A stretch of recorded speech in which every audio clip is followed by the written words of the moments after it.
TRP म्हणजेच television rating points. Media रिसर्चचाच हा एक भाग आहे. TRP मध्ये काय असतं की टेलिव्हिजन रेटिंग पॉइंट्स एखाद्या वेळेस संध्याकाळी असेल किंवा जनरली संध्याकाळची वेळ ही TRP मोजण्यासाठी वापरली जाते, कारण संध्याकाळच्या वेळेस जास्त लोक जे आहेत ते टीव्ही समोर असतात आणि अनेक कार्यक्रमांची जी काही मेजवानी आहे संध्याकाळी जनरली असते, दुपारी नसते, कारण दुपारचे जे काही सिरियल्स किंवा कार्यक्रम असतात ते संध्याकाळचे actually. पूर्वीचा जो काही दिवस असतो आदला अगोदरचा दिवस समजा आता काल संध्याकाळी काही सिरियल्स असतील, अनेक सिरियल्स उदाहरणार्थ आई कुठे काय करते असेल, त्यानंतर गुम है किसी के प्यार में, असे अनेक जे काही असतील, रंग माझा वेगळा, मुलगी काहीतरी आहे ना ते, असे कार्यक्रम पुन्हा रिपीट असतात दुसऱ्या दिवशी, पण संध्याकाळी ते अप्रोप्रिएट असतात. सेकंड जे काही आहे ते नेक्स्ट एपिसोड हा संध्याकाळच्या वेळेस असतो, म्हणजे रेग्युलरली संध्याकाळी संध्याकाळी असतो. तर ह्याच्या आधारे TRP मोजला जातो. आणि हे TRP कसा मोजला जातो, बाबा या या टीव्हीचा TRP, या या कार्यक्रमाचा TRP हा जास्त आहे, ते लोकप्रिय किती आहे, तर त्यावेळेस किती लोक ऍट अ टाइम ती जे काही मालिका असेल कार्यक्रम पाहत होते. आता जनरली चला हवा येऊ दे असेल काही वर्षापूर्वी, काही महिन्यांपूर्वी, त्यानंतर कॉमेडी कॉमेडी बिमेडी असेल, असे काही मनोरंजनात्मक कार्यक्रम असतात. आणि काही स्वराज्य रक्षक संभाजी ही जी सिरियल होती काही महिन्यांपूर्वी किंवा गेल्या वर्षी पर्यंत शेवटचा एपिसोड होता गेल्या वर्षी, तर अशा कार्यक्रमाचा TRP हा जास्त असतो. आणि अनेक जाहिराती या कार्यक्रमामध्ये दिल्या, या एपिसोड मध्ये किंवा ह्या ज्या मालिकेमध्ये दिल्यानंतर जास्तीत जास्त प्रेक्षकांपर्यंत जाहिरात ही पोहोचत असते. तर दूरदर्शन मापन गुण हे जे आहे ते पद्धती जी आहे ते भारतामध्ये सर्वप्रथम जुलै 1986 मध्ये सुरुवात झाली याची. तर महत्वाच्या शहरांमध्ये पहिल्या व दुसऱ्या मेट्रो वाहिनीवरील अनेक जे काही कार्यक्रम आहेत त्यांचे जे काही व्ह्युअर्स कोणकोणते आहेत, प्रेक्षक कोणकोणते आहेत, तर ही माहिती ही गोळा करण्यात आली. त्यानंतर भारतीय बाजारपेठा संशोधन संस्था हे जे आहे, इंडियन मार्केट रिसर्च IMRB, यांच्या मार्फत भारतामध्ये 9 शहरांमध्ये 9 कोणकोणते शहर आहेत, यामध्ये प्रमुख 9 शहर उदाहरणार्थ मुंबई आहे, मुंबई तर असणारच, कलकत्ता, दिल्ली, चेन्नई, मुंबई, कलकत्ता, दिल्ली, चेन्नई हे 4 शहर अत्यंत महत्वाचे आहेत भारतात. त्याबरोबरच हैदराबाद, बँगलोर, कानपूर, अहमदाबाद आणि त्रिवेंद्रम. हैदराबाद राजधानी, बेंगलोर, कानपूर, अहमदाबाद, त्रिवेंद्रम राजधानी, कानपूर आणि हे अनेक ह्याच्यामध्ये शहर आहेत ते की राज्याचे जे काही राजधानी आहे, काही शहर सोडून की कानपूर आणि अहमदाबाद सोडून हे काय आहेत तर राजधानीचे शहरे आहेत. तर या शहरांचा समावेश TRPचा जे काय ते IMRB म्हणजेच काय की इंडियन मार्केट रिसर्च ब्युरो या मार्फत हे सर्वेक्षण जे आहे ते करण्यात येतं. आता या शहरांमधील 9 शहरांतील 3000 कुटुंबे सर्वेक्षणासाठी निवडण्यात आली आहेत. हे पॅनल दूरदर्शन दर्शकांची माहिती गोळा करते. ही माहिती गोळा करण्यासाठी या पॅनल मधील सभासदांनी खालील 2 भाग पाडलेले आहेत. त्याचा अभ्यास करण्यासाठी आपण 9 शहरं पाहिली आणि IMRB या संस्थेमार्फत हे सर्वेक्षण होत असतं. महत्वाचे जे काही भारतातले शहर आहेत आणि या शहरातील 3000 कुटुंब जे आहेत या कुटुंबियांना एक वही दिली जाते. मग वहीमध्ये ते कोणकोणते कार्यक्रम पाहतात त्याचा अभ्यास हा केला जातो. उदाहरणार्थ कोणत्या प्रकारचे प्रेक्षक असतात, तर पहिल्यांदा प्राथमिक दर्शक असतात, ज्यांच्या घरी स्वतःचा टीव्ही आहे असणाऱ्यांचा विचार केला जातो. आणि त्याची जी काही टीव्ही पाहण्याची त्यांची जी आवड आहे ती विचारात घेतली जात नाही. टीव्ही आहे हा, पण आवडही महत्वाची, पण ती आवड प्राथमिक दर्शकांमध्ये विचारात घेतली जाते. त्यानंतर दुय्यम दर्शक आपण म्हणतो, ज्यांच्या घरी स्वतःचा टीव्ही नाही परंतु आठवड्यातून कमीत कमी टीव्ही पाहतात, असे म्हणजे दुय्यम दर्शक. प्राथमिक दर्शक टीव्ही आहे पण पाहण्याची आवड नाही. दुय्यम दर्शक म्हणजे काय, टीव्ही नाही परंतु आठवड्यातून कमीत कमी टीव्ही पाहतात, हे दुय्यम दर्शक. तर प्रत्यक्ष सर्वेक्षण करण्यासाठी त्याची प्रोसेस काय आहे? टीआरपीचे जे काही पॅनल आहे, पॅनलचे सभासद जे आहेत, दर्शकांना प्रत्येकी एक डायरी देतात, म्हणजे वही किंवा डायरी देतात. या डायरीमध्ये कार्यक्रमाची त्यांना नोंदणी करायला सांगतात. आणि टीआरपीचे जे पॅनल जे आहे, सभासद आठवड्यानंतर भरलेल्या डायऱ्या गोळा करतात आणि यामधून मिळालेल्या माहितीचे जे काय ते विश्लेषण केलं जातं. कोणकोणत्या प्रकारे विश्लेषण केलं जातं, कोणते कार्यक्रम पाहिले जास्त लोकप्रिय आहेत, त्यानंतर कार्यक्रमामध्ये सिरियल्स आहेत का, कार्यक्रम म्हणजे एक एपिसोड असतो बघा, चला हवा येऊ द्या असेल, असे काही एपिसोड असतात, सिंगल सिंगल एपिसोड, म्हणजे ते दररोज पाहण्याची गरज नाही, सिक्वेन्स नसतो त्याला.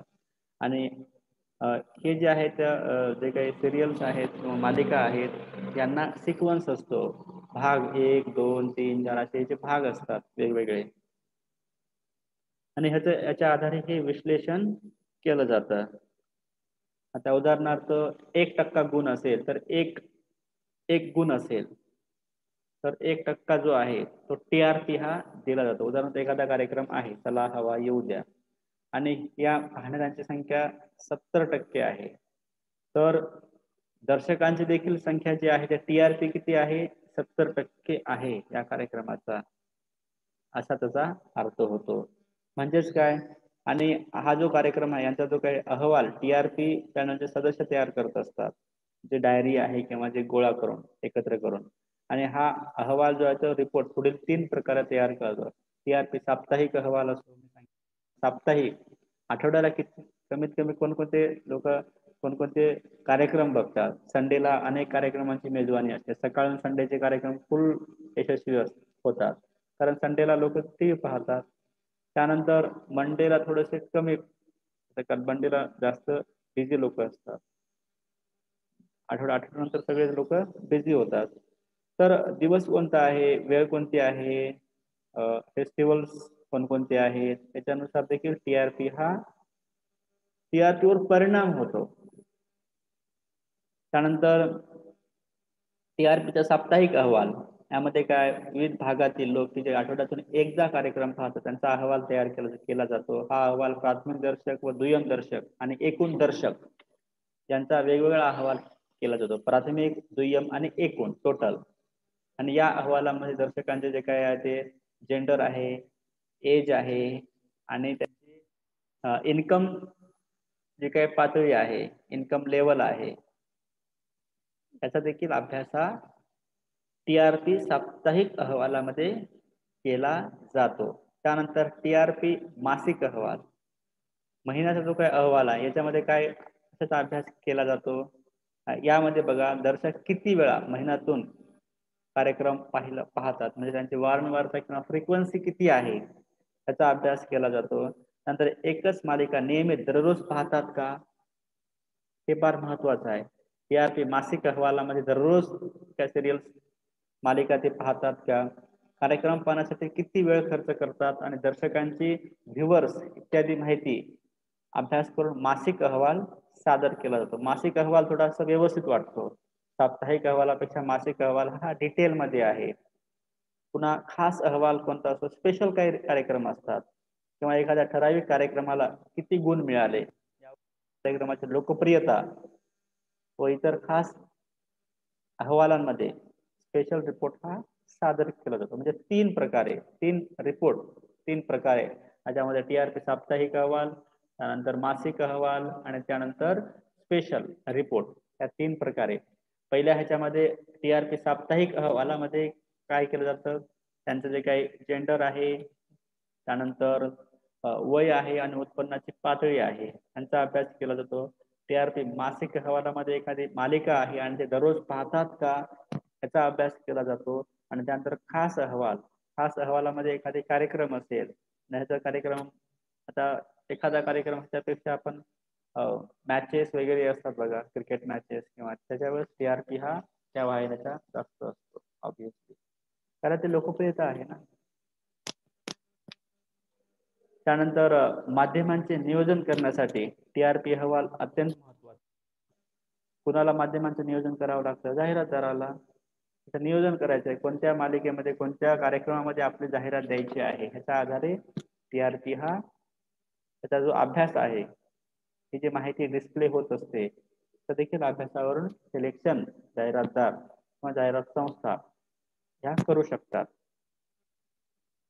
आता सध्या जर आपण विचार केला तर अनेक लोकप्रिय संध्याकाळचे मराठीचे कार्यक्रम आहेत. यामध्ये अल्ट्रॉज, टाटाची बहुचर्चित अशी अल्ट्रॉज प्रीमियम हॅचबॅक आहे, याची जाहिरात तुम्ही सध्या पाहता.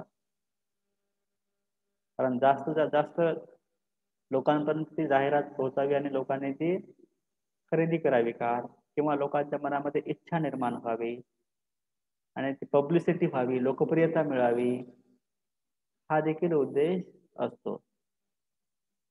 त्यानंतर खास अहवाल. खास अहवालामध्ये काय, हा आपण बोललो खास अहवालामध्ये. त्यानंतर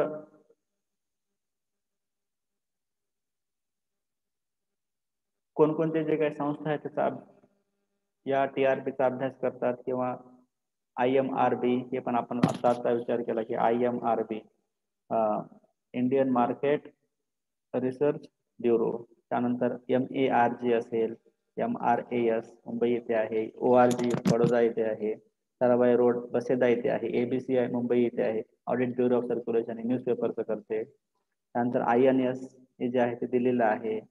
तर ह्या महत्वाच्या संशोधन संस्था ज्या आहेत त्याचे जे आहे ते कुठे आहेत हे आपण पाहत होतो. IMRG कुठे आहे तर मुंबई येथे आहे. IMRG Indian market research bureau महत्वाचे आहे. त्यानंतर जाहिरातीमधील स्वयंशिस्तीचे कायदे, self regulation laws in advertising.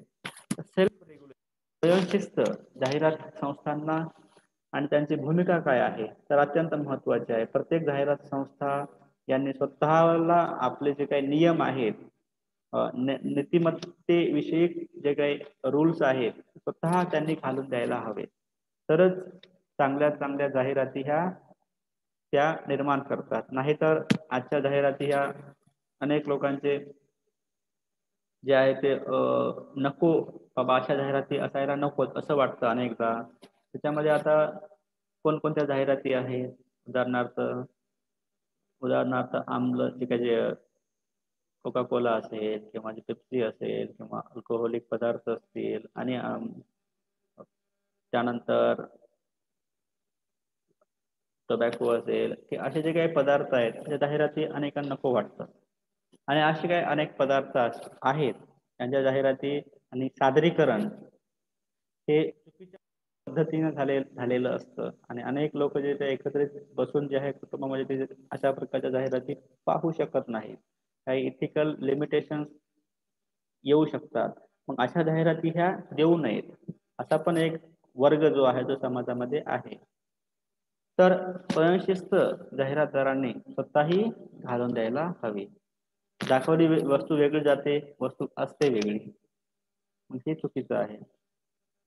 अनेक जाहिराती ह्या फसव्या असतात आणि अनैतिक असतात. त्यामुळं काय होते की जाहिरातीमधील वस्तू किंवा स्त्रिया किंवा त्यांचे देह प्रदर्शन यांचा काही संबंध नसतो तरी पण दाखवलं जातं. तेव्हा अवास्तव हव्यासा कुठे जाहिरातदार कोणत्याही थराला जातो, ही एक गोष्ट आहे. त्यानंतर अशा प्रकारच्या अनैतिक जाहिरातींवर काहीतरी निर्बंध लादण्यासाठी अनेक जाहिरात संस्था, जाहिरात संघटना, जाहिरातीशी संबंधित जे काही लोक आहेत, अनेक जाहिरातदार हे एकत्र येऊन यांनी एक काही संस्था किंवा काही आचारसंहिता तयार केलेल्या आहेत. जाहिरात अशी असावी. आचारसंहिता जी आहे त्या सर्व सभासद यामध्ये आहेत. जाहिरात संस्थांचे जे काही सभासद असतात यामध्ये, जाहिरातदार असतो यामध्ये, उद्योजक असतात यामध्ये, तर यांनी घालून दिलेले आहे. यांच्या स्वतःला देखील असे काही आचारसंहिता ही स्वतःला देखील ती काय होते लागू केली जाते स्वतःला देखील. त्याच्यामध्ये कोणकोणत्या संस्थेत सभासद असतात, दूरदर्शन असेल त्याचा असतो, भारतीय वृत्तपत्रे समाज INS इंडियन न्यूजपेपर सोसायटी, त्यानंतर advertising agencies association of India, जाहिरात संस्था, ऍडव्हर्टायझिंग एजन्सीज आणि त्यांचं असोसिएशन असतं. त्यानंतर advertising standard council of India, त्याच्यामध्ये जाहिरातदार, जाहिरात संस्था, दूरदर्शन, भारतीय वृत्तपत्रे, समाज, अशा सर्व लोकांच्या जे सभासद सभासदांचा समावेश यामध्ये होत असतो. आणि ते जे आचारसंहिता आहे ते स्वतःला देखील लागू असते. असं नाही की फक्त नियम किंवा आचारसंहिता तयार करा, स्वतः जे काय ते अंमलबजावणी करू नका, असं नाही. असं कसं असणार, मग त्याला काही अर्थच राहणार नाही. स्वयंशिस्त कायद्याचे कोणकोणती वैशिष्ट्ये आहेत? ग्राहकांना संरक्षण देणे, त्यांचं काय म्हणणं आहे, त्यांची काय बाजू आहे ती समजून घेण्याचा प्रयत्न करणे. त्यानंतर जाहिरातीसाठी आज जाहिरातदार, माध्यमे, प्रकाशने व जाहिरात संस्था इत्यादींना जबाबदार धरणे, हा एक आस्पेक्ट असेल. त्यानंतर आचारसंहिता पाळण्यासाठी प्रयत्न करणे, हा एक महत्वाचा आहे. त्यानंतर बाजारपेठेतील मुक्त आणि योग्य स्पर्धेला मदत करणे, म्हणजे अनैतिक, फसव्या न करणे, हाही महत्वाचा घटक आहे. हानिकारक जे काही वस्तू आहेत, तंबाखू किंवा तंबाखू पासून बनवलेल्या वस्तू किंवा दारू, अंमली पदार्थ इत्यादीचा समावेश जो आहे त्या जाहिरातीमध्ये होतो. अशा जाहिराती शरीरावर किंवा आरोग्यावर लोकांच्या वाईट परिणाम करतात. अशा वस्तूंच्या जाहिराती हे टाळायला हव्यात. असे काही आहेत आचारसंहिता. त्यामध्ये मूलभूत या संकल्पना आहेत की याचे वैशिष्ट्य ही आहेत आपण आता पाहिलेले. आता आपण पाहूया की भारतीय जाहिरात प्रमाण मंडळ, advertising standard council of India, आणि संस्थेची स्थापना कधी झाली? 1985 मध्ये झाली. त्यानंतर त्यांनी एक नियमावली तयार केलेली आहे आणि या नियमावलीशी हे वचनबद्ध आहे. तर कोणकोणत्या प्रकारची नियमावली आहे? आणि ही जी संस्था आहे, ना नफा ना तोटा, नफा महत्वाचा नाही, या ठिकाणी ग्राहकांचं हित, प्रेक्षकांची मानसिकता, देशाची संस्कृतीचे संवर्धन करणाऱ्या अशा जाहिराती, जेणेकरून अनेक लोक अनेक कुटुंबामध्ये त्या जाहिराती उल्हासानं आनंदानं ते पाहू शकतात आणि काहीतरी त्या जाहिरातीमधून शिकता येईल, अशा प्रकारच्या जाहिराती असाव्यात. आणि अशा कशा नसाव्यात? फसव्या असतील, अनैतिक असतील, अशा प्रकारच्या जाहिराती ह्या असू नयेत. तर हा एक मूलभूत गाभा जो आहे तो ऍडव्हर्टायझिंग स्टँडर्ड काउन्सिल ऑफ इंडियाचा आहे. आणि स्वयंशिस्तीचे जे काही कायदे आहेत, सेल्फ रेग्युलेशन जे आहेत, लॉज इन ऍडव्हर्टायझिंग ला लागू होत असतो. आणि हा महत्वाचाही आहे. तर या कायद्याचे उद्दिष्ट कोणकोणते आहेत? समाजाला घातक आणि हानिकारक असणाऱ्या जाहिराती करू नयेत, दक्षताही घेणं महत्वाचं आहे. त्यानंतर बाजारपेठेत योग्य स्पर्धा निर्माण करणं आणि बाजारपेठेत उपलब्ध वस्तूंची माहिती ग्राहकांना पुरवणे, जेणेकरून ग्राहकांना चांगली वस्तूंची जी काय ते निवड करता येईल. आपण फोर्स करू शकत नाही, कोणीही फोर्स करू शकत नाही, ही वस्तू घ्या, ती वस्तू घ्या, इंडियन प्रोडक्ट आहे हेच घ्या, असं नाही. आता हे जे काय ते ग्लोबल मार्केट आहे. आज आपण कोणत्याही मल्टी जे काही ब्रँड आहेत, आता मोबाईल असेल मग सॅमसंग असेल तर कोरियन आहे, साऊथ कोरियन आहे. त्यानंतर हुंडाई असेल साऊथ कोरियन आहे. त्यानंतर सुझुकी असेल जापानीज आहे, सोनी असेल जापानीज आहे, फोर्ड आहे अमेरिकन आहे, ऍपल अमेरिकन आहे, डेल अमेरिकन आहे. आणि अशा सगळ्या अनेक बहुराष्ट्रीय कंपन्या आहेत. अनेक प्रकारचे इलेक्ट्रॉनिक्स, व्हेइकल, त्यानंतर अनेक प्रकारचे प्रोडक्ट, स्पेअर पार्ट्स असतील गाड्यांचे, ह्या इलेक्ट्रॉनिक मधल्या अनेक वस्तू आहेत. त्यानंतर मेड इन चायना प्रोडक्ट असेल, हे येण्यासाठी निर्बंध सरकार लादू शकत नाही, कारण त्यावर तशा सह्या ऑलरेडी 1991 मध्ये सरकारच्या झालेल्या आहेत. मुक्त व्यवसाय जो म्हणतो आपण, LPG, ग्लोबलायझेशन, प्रायव्हेटायझेशन अँड त्याचा जो काही स्वीकार आहे तो भारतीय सरकार, सेंट्रल गव्हर्नमेंटनंच केलेला आहे. त्याच्यामुळं ह्या वस्तू आपण थांबवू शकत नाही. हा, ग्राहकाने घ्यायच्या किंवा नाही घ्यायच्या हे ग्राहक ठरवू शकतात. त्याच्यावर मर्यादा आहे ते सरकार हे लादू शकत नाही.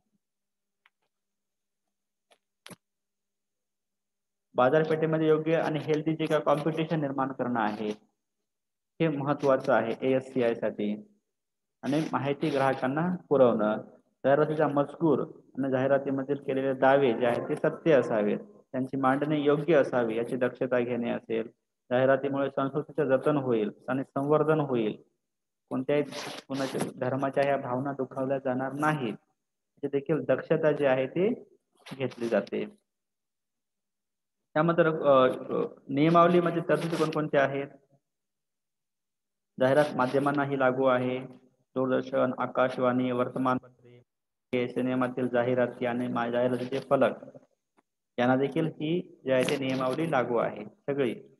त्यानंतर प्रामाणिक मजकूर देणे, स्वतःला धरून मजकूर असला पाहिजे. त्यानंतर जे काही परिणाम जर उत्पादनाचे वाईट झाले तर उत्पादकांना जबाबदार धरले जाईल.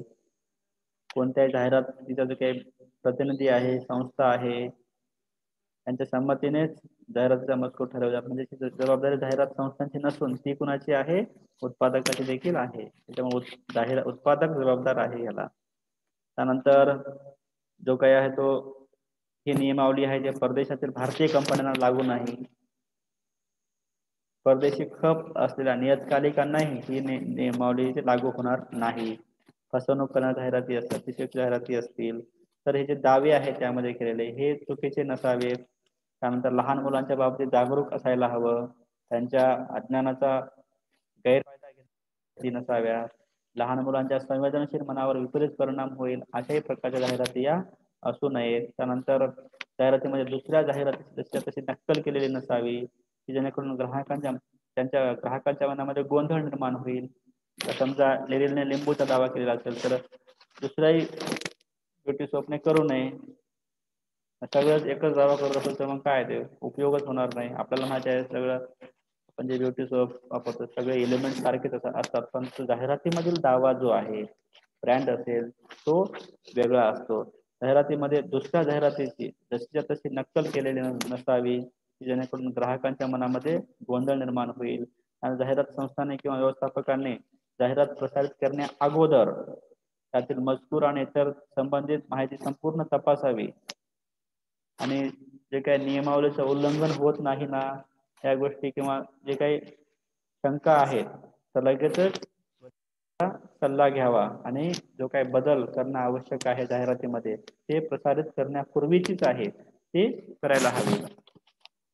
त्यानंतर नियमावलीचे म्हणजे नियम जे आहे ते देशातील प्रचलित कायद्याचा विचार करूनच तयार केलेले असतात. देशातील कायदा व संस्कृती याच्याशी विसंगत असे जाहिराती असू नये. तर असे काही नियमावली आहे, तरतुदी असतील, advertising standard council of India, त्यानंतर TRP आपण त्यामध्ये लेक्चरमध्ये पाहिलेलं आहे. तर thank you for your kind support.